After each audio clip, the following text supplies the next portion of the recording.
यहाँ पर जो है E is equals to delta m c square को प्रूफ करने वाले हैं। देखिए बहुत सारे लोगों को ना मिसकंसेप्शन हो जाता है, मिस इन्फॉर्मेशन हो जाती है कि ये फॉर्मूला क्या बोलता है। देखिए जो बहुत सारे लोग ना आपको ये बताएंगे एनर्जी को हम मास मास में और मास को जो है हम एनर्जी में चेंज कर सकते हैं, पर एक्चुअली में देखिए ये बिल्कुल बिल्कुल मैं फिर बोल रहा हूँ गलत रिजल्ट है। आप कभी ये मत बोलिएगा, मतलब बोलना क्या है, ये पूरी तरह गलत है कि हम एनर्जी को मास में, मास को एनर्जी में चेंज कर सकते हैं। आज मैं आपको रियल बताऊंगा। एक तो पहले हम प्रूफ करेंगे, डिराइव करेंगे कि डेल्टा एम सी स्क्वायर कहाँ से आया, और कहीं से नहीं प्रूफ करेंगे बल्कि सर आइजैक न्यूटन ने जो हमें सेकंड लॉ ऑफ मोशन दिया था ना उससे प्रूफ करेंगे। खैर से दो तरीके हैं, एक तो रिलेटिविस्टिक डॉपलर इफेक्ट से प्रूफ करना है इससे, और एक है सर आइजैक न्यूटन का जो सेकंड लॉ ऑफ मोशन है कि चेंज ऑफ कि फोर्स जो होता है वो डिफाइन होता है rate of change of momentum. तो उससे हम rate of change of momentum से डेल्टा एम सी स्क्वायर को प्रूफ करेंगे। और ये जो चीज़ है ना ये गलत है कि एनर्जी को मास और मास को एनर्जी। तो अभी हम फील भी लेंगे कि मास क्या है, और हम एग्जैक्टली करेंगे कि आखिर एनर्जी को मास और मास को जो एनर्जी है ये आखिर एक्चुअली में है क्या। तो देखिए सबसे पहले हम सर आइजैक न्यूटन का सेकंड लॉ ऑफ मोशन लिख लेते हैं। तो बहुत सारे लोग ना ये सोचते हैं second law of motion m a होता है, बल्कि पूरी तरह गलत है ये। मतलब गलत नहीं है, बिल्कुल सही है, लेकिन इसकी एक लिमिटेशन है कि आप ये तभी यूज़ कर सकते हो जब वी की वैल्यू लाइट ऑफ, मतलब जो ऑब्जेक्ट जो है ये मान लेते हैं ऑब्जेक्ट है, तो ये वेलोसिटी जिस वेलोसिटी से चल रहा है ये जो वेलोसिटी है लाइट की स्पीड से काफ़ी कम है। लेकिन जब कभी भी वेलोसिटी जो है लाइट की स्पीड को अप्रोच करे, पूरी तो कभी लाइट की स्पीड की इक्वल नहीं हो सकती, लेकिन अप्रोच करे, जैसे इलेक्ट्रॉन की स्पीड होती है, तो अगर हम उसे किसी साइक्लोट्रॉन में बेसिकली पार्टिकल एक्सेलरेटर में उसे एक्सेलरेट करवाने लगे, तो उसका जो रिलेटिविस्टिक मास है यानी कि उसका जो मास है स्पीड के साथ बढ़ता रहता है। बेसिकली उसका मास नहीं बढ़ता है, ये एक थोड़ा गलत है। मास नहीं बढ़ता, उसका इनर्शिया बढ़ने लगता है, जिसकी वजह से उसे बाद में एक्सेलरेट कर पाना मुश्किल, क्योंकि ऑन एनर्जी देनी पड़ती है और एक टाइम के बाद उसका इनर्शिया इनफाइनाइट हो जाता है। तो इनफाइनाइट एनर्जी की जरूरत होती है, तो इस वजह से लाइट की स्पीड पे आप गेन नहीं कर सकते। तो एक एक चीज़ आप एक बार और देख लीजिए कि जो रिलेटिविस्टिक मास होता है, जो लोग बोलते हैं कि वेलोसिटी के चेंज होने से मास गेन होता है, वो गलत है। मास के चेंज मतलब जो वेलोसिटी बढ़ाने से इनर्शिया बढ़ने लगता है, मास नहीं, और उस इनर्शिया ही रेजिस्ट करता है वेलोसिटी ऑफ लाइट को अप्रोच करने पर। तो वो हम किसी अलग वीडियो में बात करेंगे, लेकिन हम अब देखिए प्रूफ करेंगे। तो m is equals to d over d t, और rate of change of momentum होता है फोर्स, और p क्या होता है, p होता है m इंटू वी। तो फोर्स क्या हो जाएगा, हम यहाँ पर प्रोडक्ट रूल लगाएंगे, तो m into d v by d t यानी कि mass into rate of change of velocity plus v into rate of change of mass d m by d t. अब न्यूटोनियन मैकेनिक्स में क्या था ना कि क्योंकि न्यूटन मैकेनिक्स में मतलब सर आइजैक न्यूटन थे, तो उन्होंने मतलब उस समय रिलेटिविटी थी नहीं इतनी, और इतना मतलब नहीं उतना हुआ था, नहीं पता चला था, तो उन्होंने d m by d t को जीरो, क्योंकि उस समय माना जाता था कि मास हमेशा कांस्टेंट होता है, तो उनको ये पूरा टर्म जीरो हो गया था। जब d m by d t zero होगा तो वी इंटू जीरो भी जीरो हो जाएगा, तो बचा कौन सा टर्म, ये बचा, और acceleration d v by d t हो जाएगा। तो डी बाई डी टी जब हम क्या रख देंगे, इस पूरे टर्म को हम ए रख देंगे, तो यहाँ से एम ए आ जाएगा। ठीक है, तो ये हमने थोड़ा सा देख लिया, लेकिन हमारा जो है वो है E equals to delta m c square को प्रूफ करना। तो हम इसे एम वी लिख रहे थे और हम इसे कुछ ऐसे लिख रहे थे। अब देखिए यहाँ पर क्या होता है, अब देखिए अब सबसे बड़ा खेल है यहाँ पर इस फॉर्मूले में। तो एक बार मैं इसको सॉरी एक बार फिर से लिख देता हूँ। तो m into d v by d t plus v into d m by d t. अब देखिए हम दोनों साइड डी एक्स से मल्टीप्लाई करेंगे, एफ इंटू डी एक्स। क्यों कर रहे हैं ऐसा, मुझे बात बताइए। एफ इंटू डी एक्स क्या होता है, एफ इंटू डी एक्स होता है छोटा सा वर्क, ठीक है, और छोटा सा वर्क को हम बेसिकली छोटी सी एनर्जी भी बोल सकते हैं। ठीक है, तो दोनों साइड जब इंटीग्रेट कर देंगे तो ये भी इंटीग्रेशन आ जाएगा, तो टोटल एनर्जी यहाँ से आ जाएगी, क्योंकि E is equals to delta m c square में ये ई भी तो आता है, तो ये ई यहाँ से आ जाएगा। ठीक है, तो इसको मैं थोड़ा इरेज कर देता हूँ यहाँ पर, इरेज करने के लिए थोड़ा, तो इसको थोड़ा यहाँ से इरेज कर देंगे हम। तो देखिए यहाँ पर क्या होगा, तो एफ इंटू डी एक्स वाला तो समझ में आ गया क्यों कर रहे हैं, क्योंकि इसे एनर्जी बनाने के लिए।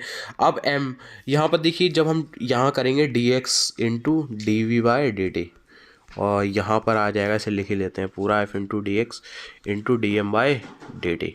अब देखिए d x by d t क्या होता है, ये होता है वी, और यहाँ पर D x by d t हो रहा है, ये होता है वी, तो हम इसे फिर से लिख लेंगे। तो f into d x, f into d x लिखेंगे, तो ये क्या आ जाएगा, m v into d v plus v square d m. ठीक है, अब देखिए जो रिलेटिविस्टिक मास का फॉर्मूला होता है वो ये होता है, ठीक है, 1 - v square over c square. अब इस दोनों साइड को ना हम होल स्क्वायर कर लेंगे, ठीक है, होल स्क्वायर कर लेंगे। तो जब होल स्क्वायर करेंगे तो आएगा m square is equals to m not square over c square minus v square over c square. तो जब इसे पूरा लिखेंगे तो ये आएगा m square into c square minus v square is equals to m not square c square. अब फिर हम इसे पूरा लिखेंगे। तो आप इसे कॉपी में एक बार करके देखिएगा, या कहीं पर भी आप जहाँ आपको नोट कर रहे हैं वहाँ पर एक बार करके देखिएगा। तो ये आएगा m not square c square. अब ना हमें क्या करना है ना, हमें डी एम उसमें, क्योंकि उसमें डी एम चीज़ आ रही थी, डी एम। तो डी एम कब आएगा, जब इसे पार्शियली डिफ्रेंशिएट करेंगे। तो जब पार्शियली डिफ्रेंशिएट करेंगे तो आएगा ये 2m into d M.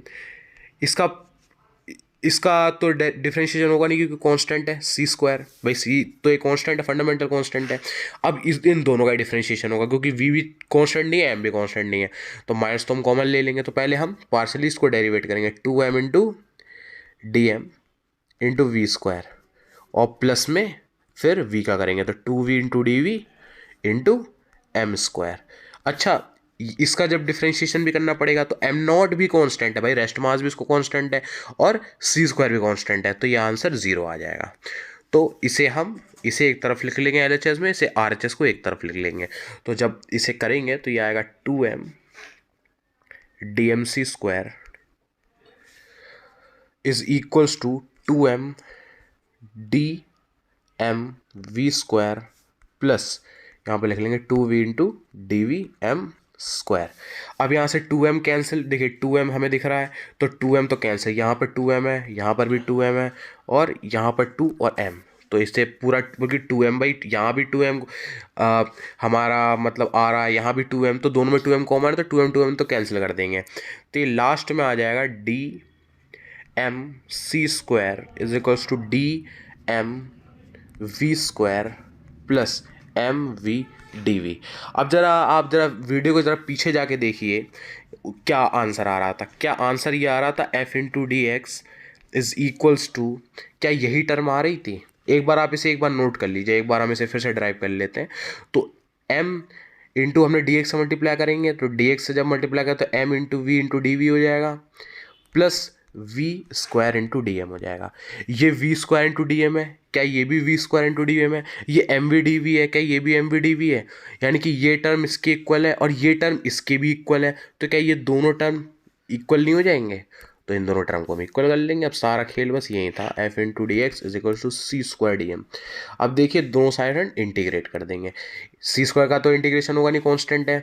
F into d x क्या बताया था हमने, ये हो जाएगा एनर्जी। तो इसे तो हम एनर्जी से रिप्लेस कर देंगे यहाँ पर, ठीक है। इंटीग्रेशन किया तो ये तो हमारा एनर्जी आ गया। अब एम नॉट को करें तो एम की हम लोअर लिमिट रखेंगे, तो हमने कहा था एम की वैल्यू एम नॉट है, क्योंकि लोअर लिमिट सबसे लीस्ट मास उसका कब है, उसका रेस्ट मास खुद ही, और फाइनल मास हमें पता नहीं हो कितना होगा। तो basically integration of d m क्या हो जाएगा, इंटीग्रेशन ऑफ डी एम होता है एम। तो इसे हम फिर से कर लेंगे। तो ई की value C square integration D m हो जाएगा एम, और लिमिट कहाँ से कहाँ तक है, एम नॉट से एम। तो ई की वैल्यू आ जाएगी m not minus m into c square, और यहाँ पर ब्रैकेट लिख लेंगे कि डेल्टा एम, इसे हम डेल्टा एम भी चेंज इन मास कह सकते हैं, इसे तो हम चेंज इन मास बोल सकते हैं ना। तो बस ये यहाँ से प्रूव हो गया कि E is equals to delta m c square. अब देखिए जो मिसकंसेप्शन, तो ये हमने तो प्रूफ कर लिया। अब मिसकंसेप्शन यहाँ आता है कि एनर्जी को मास और मास को एनर्जी का मतलब क्या है। तो इस बस हम इसे थोड़ा सा देखेंगे। तो देखिए, मान लेते हैं कोई ऑब्जेक्ट रखा है, ठीक है, ग्राउंड पे है मान लेते हैं। तो पोटेंशियल देखिए, टोटल एनर्जी हम इसकी कैसे लिखते हैं, मान लेते हैं ये वी वेलोसिटी से मूव कर रहा है, तो हम टोटल एनर्जी लिखेंगे potential energy plus kinetic energy. भाई पोटेंशियल एनर्जी तो हर जगह कांस्टेंट है, भाई पोटेंशियल एनर्जी तो हर जगह कांस्टेंट है, ठीक है। तो बेसिकली जो टोटल एनर्जी इस पर डिपेंड किस पे कर रहा है, काइनेटिक एनर्जी पे तो डिपेंड कर रहा है। भाई आप एक बात बताओ कि इस पर कौन सी पोटेंशियल एनर्जी लग रही होगी, इस पर सिर्फ ग्रेविटेशनल पोटेंशियल एनर्जी लग रही होगी जो कि mgh होती है। अब एच की वैल्यू हर जगह कांस्टेंट है, भाई यहाँ पर भी एच कांस्टेंट है, यहाँ पर भी एच कांस्टेंट है, तो ये तो कांस्टेंट ही है। तो बेसिकली जो टोटल एनर्जी है वो किस पे डिपेंड कर रही है, काइनेटिक एनर्जी पे डिपेंड कर रही है, ठीक है। पोटेंशियल एनर्जी का तो टर्म आ नहीं रहा उस पर।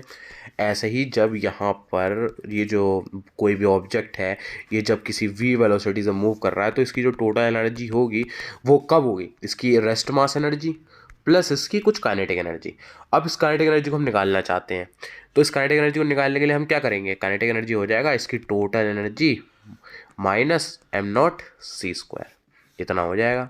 अब टोटल एनर्जी कैसे होती है, टोटल एनर्जी हमारी होती है mc², और रेस्ट मास एनर्जी हमारी कितनी होती है, डेल्टा mc²। तो इन दोनों को माइनस कर देंगे, मतलब पहले वाले को, यानी कि mc² minus m0c² equals to kinetic energy. तो काइनेटिक एनर्जी क्या आ जाएगी, c² तो कॉमन आ जाएगा, तो यहाँ पर m माइनस m0 आ जाएगा। अब एक रिजल्ट हमने देखा था कि special theory relativity, sir Albert Einstein की स्पेशल थ्योरी रिलेटिविटी थी, उसमें ये प्रूफ था कि डेल्टा एम क्या होता है, m0 over √1 minus v² over c²। इसको, इसी को तो अभी हमने लिखा था।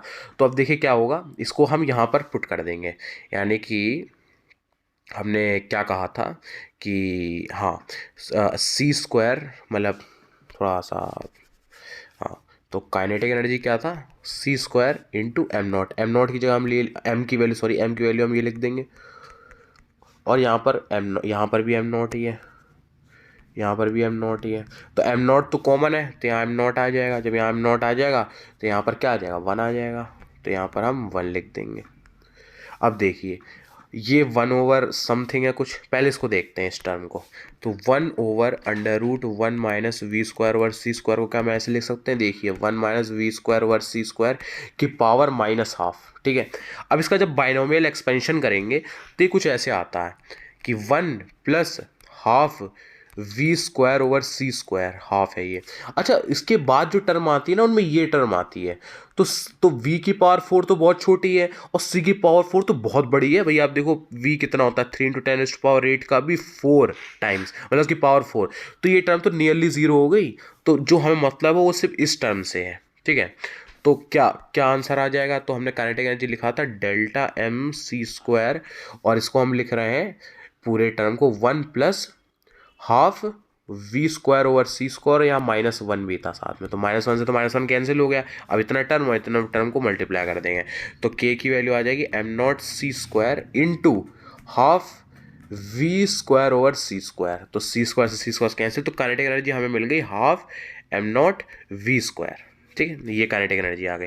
अब तो टोटल एनर्जी कैसे लिख सकते हैं हम, टोटल एनर्जी हम लिखते हैं rest mass energy plus kinetic energy ½ m0 v²। अब देखिए जैसे टोटल एनर्जी जब हम लिखते थे kinetic energy plus potential energy, तो हम ये लिखते थे कि पोटेंशियल एनर्जी काइनेटिक एनर्जी में और काइनेटिक एनर्जी पोटेंशियल एनर्जी में चेंज हो सकती है, ठीक है। तो ऐसे हम यहाँ लिख देंगे, तो हम लिखेंगे डेल्टा mc² जो है वो चेंज हो सकता है ½ m0 v² में, यानी कि rest mass energy kinetic energy में चेंज हो सकती है। और ये जो सबसे इंपॉर्टेंट रिजल्ट है कि काइनेटिक एनर्जी भी रेस्ट मास एनर्जी में चेंज हो सकती है, ये बहुत इंपॉर्टेंट है और काफ़ी इंटरेस्टिंग रिजल्ट है ये। मतलब कि हर टाइप की एनर्जी मास में चेंज नहीं हो सकती और मास भी एनर्जी में नहीं, बल्कि सिर्फ और सिर्फ rest mass energy kinetic energy में और kinetic energy rest mass energy में चेंज हो सकती है। अब ये जो सेकंड वाला जो रिजल्ट है ना, ये बहुत इंपॉर्टेंट है। आपने सुना होगा कि जो कुछ फोटोन होते हैं ना, फोटोन वो स्प्लिट हो जाते हैं इलेक्ट्रॉन और पॉजिट्रॉन में। तो वो क्यों हो जाते हैं, क्योंकि फोटोन के पास जो एनर्जी है वो काइनेटिक एनर्जी है, ठीक है, क्योंकि उसकी रेस्ट मास एनर्जी तो 0 होती है, क्योंकि उसका रेस्ट मास 0 होता है फोटोन का, ठीक है। तो अच्छा थोड़ा ये भी देख लेते हैं कि रेस्ट मास ऑफ फोटोन क्यों 0 होता है। तो m की वैल्यू होती है, अभी हमने देखा था कि यहाँ पर थोड़ा हमने देखा था कि m की वैल्यू होती है m0 over √1 minus v² over c²। जो फोटोन पार्टिकल होता है वो किस स्पीड से चलता है, c की स्पीड से। जब यहाँ c रखेंगे, यहाँ यहीं पर तो v की वजह से c रखेंगे, तो यहाँ रखेंगे v, तो c², तो ये तो कैंसिल हो गया। तो अंडर रूट में देखिए क्या आ रहा है, 1 - 1, तो ये 0 नहीं बन रहा, यानी कि नीचे जो है वो क्या बन रहा है, नीचे तो 0 बन रहा है। ध्यान से देखिएगा, यहाँ 0 बन रहा है। तो m0 तो ये तो बल्कि इनफाइनाइट जा रहा है, पर हम जानते हैं कि कोई ऑब्जेक्ट का मास इनफाइनाइट नहीं हो सकता। तो ये जो है ये m0 है, ये 0 हो जाएगा। क्यों, क्योंकि 0/0 जो होता है वो नॉट डिफाइंड होता है, वो हमें नहीं पता क्या होता है। लेकिन 0 यहाँ से पता चला कि m0 अगर 0 नहीं होगा तो ये तो मास तो इनफाइनाइट हो जाएगा, पर किसी ऑब्जेक्ट का मास कभी इनफाइनाइट हो सकता है? आप सोचिए, अनंत मास कैसे हो सकता है किसी ऑब्जेक्ट का? तो वही चीज़ें हैं कि यहाँ से पता चला कि m0 की वैल्यू 0 होगी, यानी कि रेस्ट मास ऑफ फोटोन 0 होता। तो इस वजह से जो आपने कभी सुना होगा कि जो फोटोन है वो स्प्लिट कर जाता है, जैसे इलेक्ट्रॉन और पॉजिट्रॉन पे कर गया स्प्लिट, ठीक है। तो ये जो इलेक्ट्रॉन और पॉजिट्रॉन होते हैं ना, ये इंटेंगल्ड होते हैं, क्वांटम इंटेंगल्ड होते हैं। अब क्वांटम इंटेंगलमेंट क्या होता है इसके हम अलग वीडियो में बात करें, लेकिन ये इंटेंगल्ड होते हैं। लेकिन लेकिन यहाँ पर सबसे बड़ी बात ये होती है कि फोटोन का रेस्ट मास था 0, लेकिन इलेक्ट्रॉन का रेस्ट मास तो 0 नहीं होता ना, वो तो कुछ 9 × 10⁻⁴ कुछ होता है, अभी थोड़ा मुझे याद नहीं आ रहा, लेकिन रेस्ट मास तो होता है, और पॉजिट्रॉन का भी रेस्ट मास उतना होता है। यानी कि आप देख रहे हो 0 मास से 2 मास कैसे बन गए, तो ये ऐसे बन गए कि काइनेटिक एनर्जी हमने देखा था रेस्ट मास एनर्जी में चेंज हो सकती है, तो ये इसी वजह से, क्योंकि जो फोटोन पे एनर्जी है, फोटोन पे टोटल एनर्जी कैसे लिखेंगे, हम ऐसे लिखेंगे हाफ m0v²। m0 तो भाई हाफ मतलब ऐसे लिखेंगे कि टोटल एनर्जी ऑफ फोटोन, तो हम ऐसे लिखेंगे ना कि उसकी rest mass energy plus kinetic energy. अब रेस्ट मास एनर्जी तो 0 होगी, क्योंकि रेस्ट मास उसका 0 होता है, तो जो काइनेटिक एनर्जी फोटोन की होगी वो उसकी होगी sc/λ by total energy of photon. तो जब काइनेटिक एनर्जी जो होती है वो जो होती है rest mass of energy 2 times rest of mass of energy of electron. क्यों? क्योंकि इलेक्ट्रॉन भी बन रहा है, पॉजिट्रॉन भी बन रहा है, जितनी रेस्ट मास इसका, जितनी रेस्ट मास एनर्जी इसकी है उतनी इसकी होगी। तो जब तक काइनेटिक एनर्जी, या तो ये रिजल्ट मतलब कि काइनेटिक एनर्जी हम जानते हैं रेस्ट मास एनर्जी में चेंज हो सकती है, तो अगर काइनेटिक एनर्जी जो है फोटोन की कभी कभी इतनी रीच कर जाती है, जैसे गामा रे का फोटोन है या एक्स रे का फोटोन है, कभी कभी इतनी रीच कर जाती है कि ये जो रेस्ट मास ऑफ इलेक्ट्रॉन और पॉजिट्रॉन के बराबर हो जाए, तो हम जानते हैं कि काइनेटिक एनर्जी रेस्ट मास में चेंज हो सकती है रेस्ट मास एनर्जी में, तो तभी एक फोटोन इलेक्ट्रॉन पॉजिट्रॉन में टूट सकता है। तो ये था आज की इस वीडियो में, जिसमें मैंने डेल्टा mc² के बारे में सब बताया, और कैसे बताया कि एनर्जी मास और मास एनर्जी में कैसे चेंज हो सकता है, कैसे एक फोटोन जिसमें मास नहीं होता वो कैसे 2 पार्टिकल्स में टूट जाता है जो दोनों में मास होता है।